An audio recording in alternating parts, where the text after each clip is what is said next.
Hello guys అందరూ ఎట్లున్నారు? బాగున్నారైతే అనుకుంటున్నా. సో, ఇవాళైతే మనం తెలుగు టైటన్స్ యొక్క సీజన్ 12 కోసం కన్ఫర్మ్డ్ ప్లేయింగ్ 7 అయితే చూడబోతున్నాం గైస్.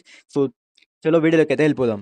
సో, గైస్ స్టార్టింగ్ 7లోకి వెళ్ళిపోతే సో, మీ అందరికీ తెలిసినట్టే విజయ్ మలిక్ కెప్టెన్‌గా అయితే అనౌన్స్ చేసేసాడు Telugu Titans CEO.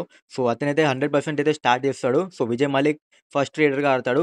And next వచ్చేసి మన అజిత్ పవార్ అండ్ సాగర్ రబాల్ కవర్స్ కూడా no change guys. Last season వీళ్ళిద్దరు మంచి జోడీ అయితే ఉండే.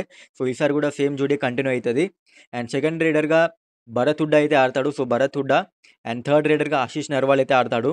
అండ్ నెక్స్ట్ కార్నర్స్ చూసుకుంటే శుభమ్ షిండే అండ్ అంకిత్ జాగ్లాన్ అయితే స్టార్ట్ చేస్తాడు గైస్. సో, అంకిత్ జాగ్లాన్ కాకుండా ఇంకొక surprise element Aman Antil guys. So, Aman Antil కూడా లాస్ట్ 2 సీజన్స్‌గా మంచిగా అయితే పెర్ఫార్మ్ చేస్తున్నాడు. సో, అండర్ రేటెడ్ కాకపోతే మంచి పెర్ఫార్మరే.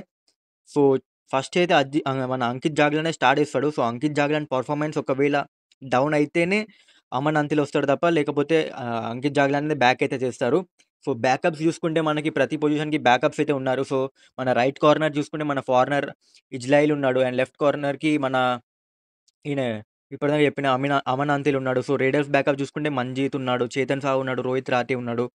సో, బ్యాకప్స్ కూడా చాలా మంచిగా ఉంది ఈసారైతే. సో, ఇదైతే నా ఒపీనియన్‌లో 100% కన్ఫర్మ్ అయితే స్టార్ట్ అయితే చేస్తారు గైస్. సో, మేబీ ఒక్క చేంజ్ 1, 2 చేంజెస్ ఉండొచ్చు తప్ప లేకపోతే ఇది 100% అయితే స్టార్టింగ్ 7 గైస్. సో, మీ స్టార్టింగ్ 7 ఏముంటుంది తెలుగు టైటన్స్‌కి ఈసారి అనేది కామెంట్ సెక్షన్‌లో చెప్పండి. సో, నెక్స్ట్ వీడియోలో కలుద్దాం. అంతవరకు బాయ్.